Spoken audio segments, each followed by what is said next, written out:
The International Criminal Court is now in session. L'audience de la Cour pénale internationale est ouverte.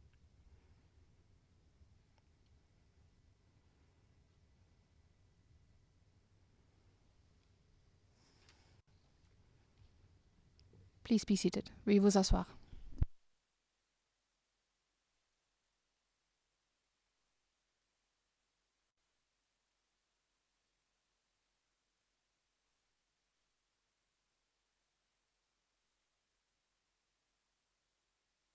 Duterte est maintenant ouverte.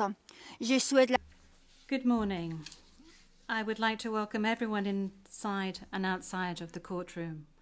Now, before we start with today's initial appearance, I would like to remind you that the Chamber has authorized video recordings and the taking of photographs. Please go ahead.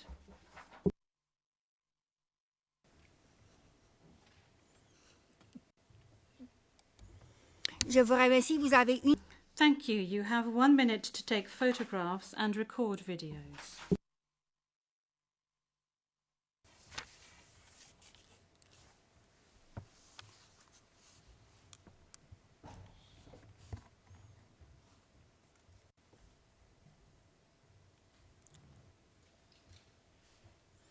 Merci beaucoup. Thank you very much. Court officer, could you please call the case? Thank you, Madam President. Your Honours. The situation in the Republic of the Philippines case, the prosecutor versus Mr. Rodrigo Roa Duterte, case number ICC 0121-0125. And we are in open session. Merci beaucoup. Thank you very much. I will now ask the parties to introduce themselves, starting with the Office of the Prosecutor. Please pause before speaking and speak slowly to allow the interpreters to interpret appropriately. May I ask you to introduce yourself and to confirm whether the list of your staff that I received prior to the hearing is correct, Mr. Prosecutor? President, Your Honours, good morning. The list is correct.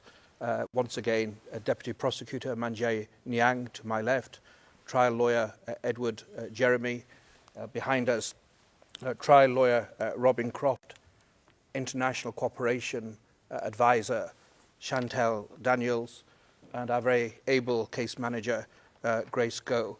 I'm Karim Khan, the prosecutor. Merci beaucoup. Thank you very much. I now turn to the counsel for the defence of Mr. Duterte. As everyone can see, Mr. Duterte is present and is attending the hearing via video link. As Mr. Duterte made a long journey involving a considerable time difference, the Chamber authorised Mr. Duterte to follow the hearing at a distance. His counsel, however, is present with us in the courtroom. Thank you, counsel. Please introduce yourself.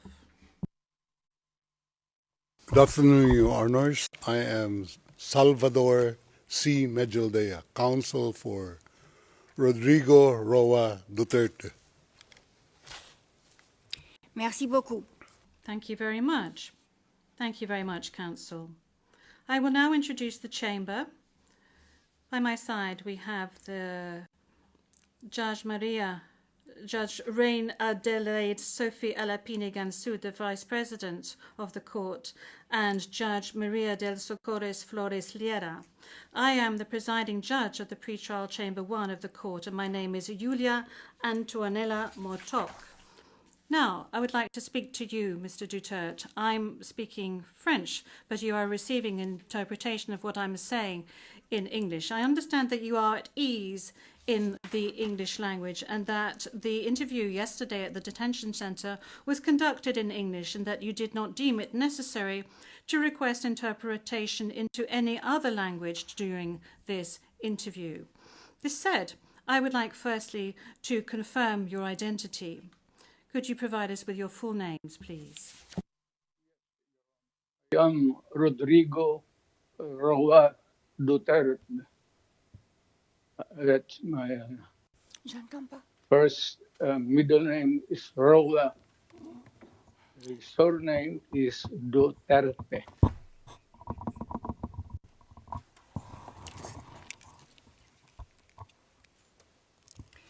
Merci beaucoup. Thank you very much. What is your date of birth? Again, ma'am.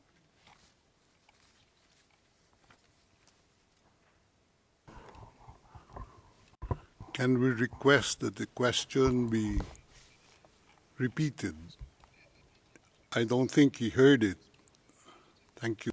Repetition from the English booth. What is your date of birth? Yes, thank you very much, Council. I was asking quite simply of Mr. Duterte what his full names were, and then I subsequently asked him what his date of birth was and what his place of birth is. Is that all right, Council? Yep. Of course, I give. My birth month and year day is March 28, 1945. I was born in the province of Leyte in the Philippines.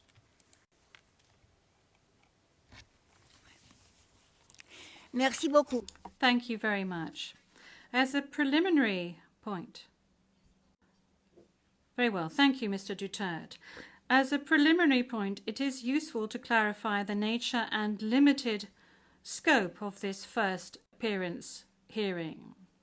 Today's hearing is neither the start of the trial, nor is it a confirmation of charges hearing. During today's hearing, no evidence will be collected or presented, and the issues of Mr. Duterte's guilt or innocence will therefore not be addressed.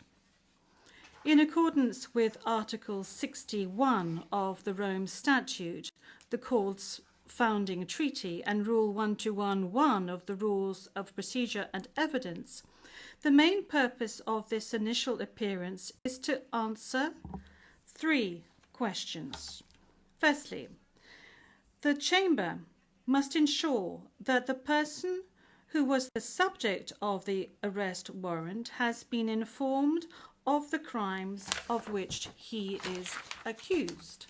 Second, the Chamber must ensure that this person has been informed of his rights as recognised by the Rome Statute. Third, the Chamber must set a date on which it intends to hold a confirmation of charges hearing. The Chamber notes that your counsel, Mr. Duterte, filed 2 motions, one in relation with today's hearing, and you may be aware that these 2 motions have not been accepted by the Chamber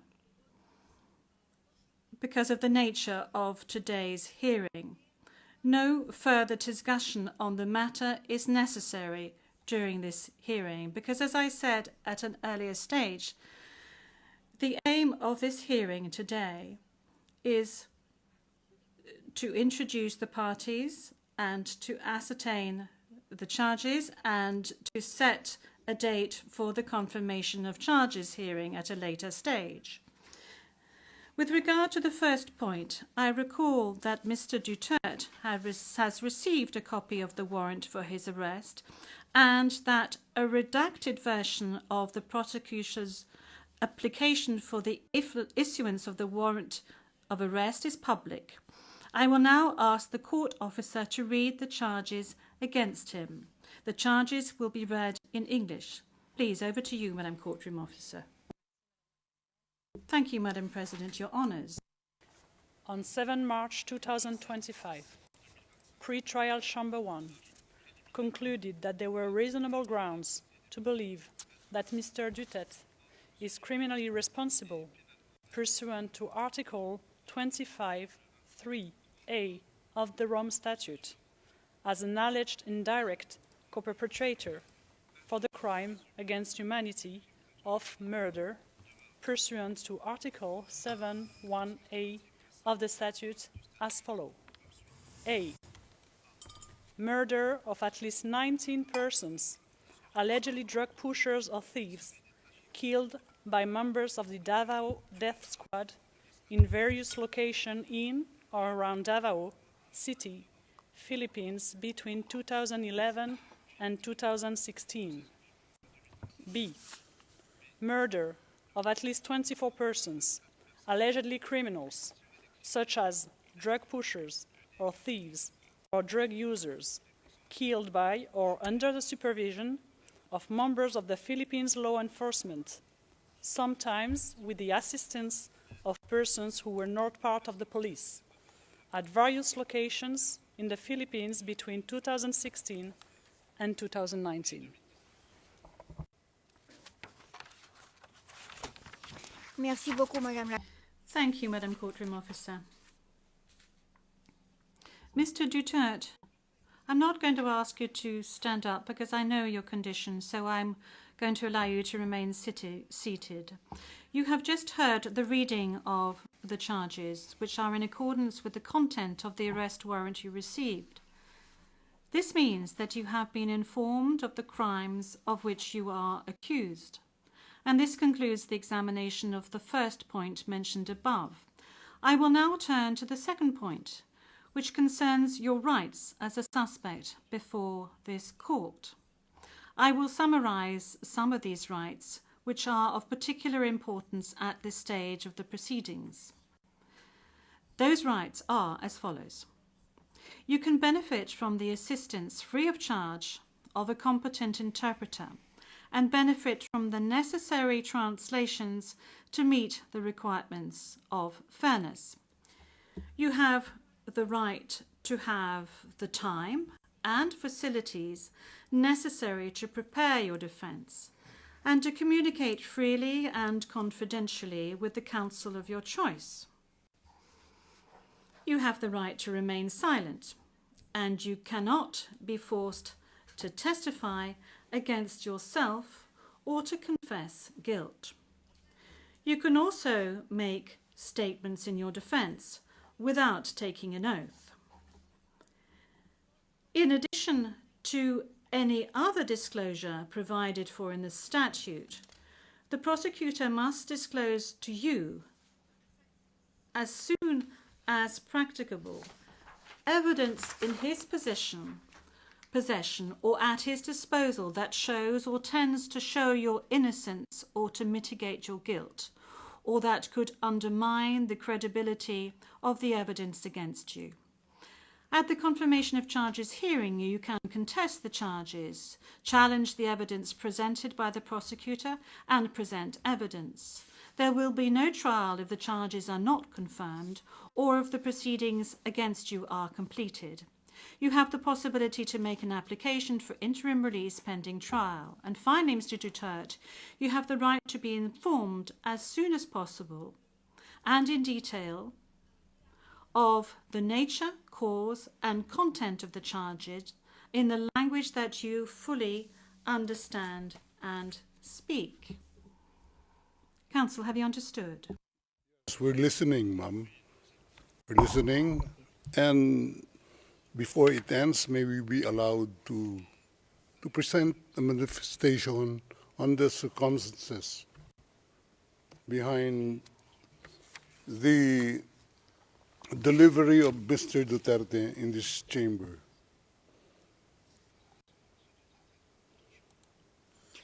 Oui, Maître, je dois d'abord demander... Yes, counsel. This is as part of the procedure. And as we've said since the very outset, I need to ask Mr. Duterte himself to make observations as to the condition of his surrender to the court and the conditions of his detention at the detention facility of the court since his arrival. If he can please tell us these details. Thank you. Can I... Oui, Maître. Oui. The presiding judge. Yes, counsel. Please. 2 days ago, the whole world has witnessed the degrading fashion in which a former president of a sovereign country was bundled into a private aircraft and summarily transported to The Hague. To us lawyers, this would be called an extrajudicial rendition. To the less legally inclined, it was a pure and simple kidnapping. My client was denied all access to the legal recourse in the country of his citizenship, and this all in the nature of political score settling. Two troubled entities struck an unlikely alliance, an incumbent president who wished to neutralize and choke the legacy of my client and his daughter on the other hand, and a troubled legal institution subject to delegitimization and desperate for a price cuts and a legal show today on the other hand. With this in mind, it is not surprising that my client was abducted from his country. ICC private jets do not drop out of the thin air. That jet which received my client was coordinated in advance. The UAE is not a state party to the ICC and has no obligation to cooperate with the court. Yet my client sat in transit in that country for more than 5 hours. I invite the registry's representative to present today in court to explain to the judges exactly how they believe this transfer was anything other than a gross abuse of process. Given the precipitous arrival of my client, an elderly man with debilitating medical issues, hard of hearing and poor of sight, he was taken to a hospital for observation. Only this morning have I met him for the first time with less than an hour to discuss legal issues.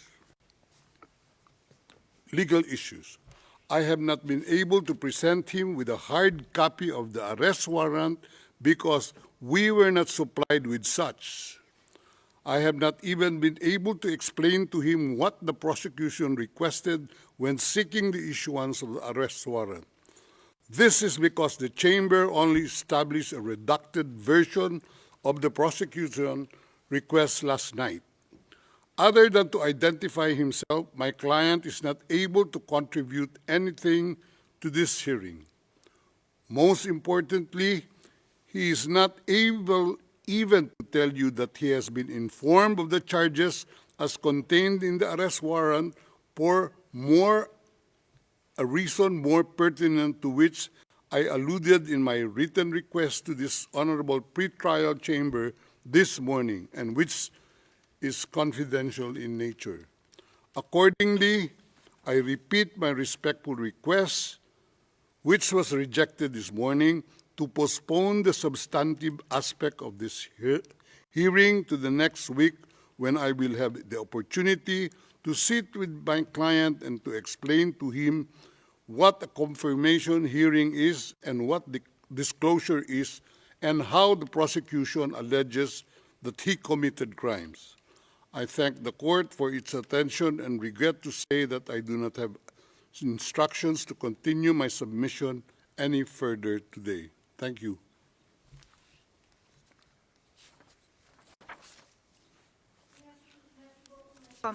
D'abord, concernant Thank you, Counsel. Now, with regard to the health issues of Mr. Duterte, I believe that the court has taken specific measures with regard to his health situation, and I note that subsequent to his arrest and when he arrived at the detention centre, the court's doctor was of the opinion that you were fully mentally aware and fit, and that you have undergone further checks and tests at the detention facility. And when you broached health matters, that's saying that you were not able to come to the hearing, the doctors who consulted with you were of the opinion that Mr. Duterte was not in a position to come to the hearing physically, but that if he gave a written permission, he would be able to take part via video link. Now, that is with regard to the health matters that you just mentioned. They are very important, especially concerning the matter of age. Now, with regard to the rights of Mr. Duterte, we have before us the registrar's or the registry's report that says that Mr. Duterte has been informed of his rights, including Articles 66 and 67 of the Rome Statute, and that that he is aware of his rights and that he is also aware of the charges against him. We have before us the report of the registry saying that he was also aware of the warrant of arrest in the English language and that he is very well versed in the English language. Once again, you have the possibility of these charges being read in English, which was the case today. I have read to you in the French language the rights that he has, Mr. Duterte, before this court, and I'd like to specify once again that this is an initial hearing in order for Mr. Duterte to be aware of his rights and the charges against him. And then there will be a full procedure that will unfurl leading up to the confirmation of charges that will enable Mr. Duterte to raise all the matters that you have just raised with regard to the warrant of arrest, with regard to the crimes committed, with regards to the charges, and any other matters associated with his arrest, and the matters of jurisdiction of the court. You have the opportunity to do this throughout these proceedings leading up to the actual confirmation of charges hearing. Now, counsel, with regard to your request for another hearing to be held next week, well, your initial request, that was, this was not accepted by the court. Now, you have seen the two decisions of the court that have been disclosed to you, and you are aware of the fact that these two decisions were refused. And this is by dint of the fact that this first initial appearance hearing does not need much preparation, as I have said to you on a number of occasions. I am now going to move on to the third stage, which is to set the date for the confirmation of charges hearing. After assessing all factors, including the need for the parties and participants to adequately prepare, as well as Mr. Duterte's rights, including his right to be tried within a reasonable time, the date for the commencement of the confirmation of charges hearing is September the 23rd, 2025. I would add that in accordance with Rule 1217 of the Rules of Procedure and Evidence, this date may be postponed by the Chamber depending on the progress of the proceedings, either on its own motion or at the request of the prosecutor or the defence. Before concluding this hearing, I would like to inform the parties of the next procedural steps. First, I would like to recall that in accordance with Rule 1212B of the Rules of Procedure and Evidence, the Chamber holds status conferences to ensure a small exchange of information under satisfactory conditions. These conferences are organised either ex officio or at the request of the prosecutor or the defence. Secondly, a set of decisions will be taken in a timely manner to ensure that the proceedings progress smoothly and expeditiously. More specifically, I am referring in particular to a decision on the arrangements and procedure for the disclosure of evidence, and a decision setting a timetable for the disclosure of evidence in such a way as to ensure orderly and efficient disclosure between the parties. In this regard, the Chamber orders the prosecutor to begin disclosing today the information on the basis of which the warrant of arrest was issued, and to complete this disclosure no later than within the next 7 days. The Chamber will also issue a decision on the participation of the victims who, according to the statute of the court and to the extent permitted by the Chamber, are authorised to present their views and concerns at this stage of the proceedings. We have come to the end of Mr. Duterte's first appearance hearing. I would like to thank all the participants in this hearing, the interpreters and the stenographers. This concludes today's hearing.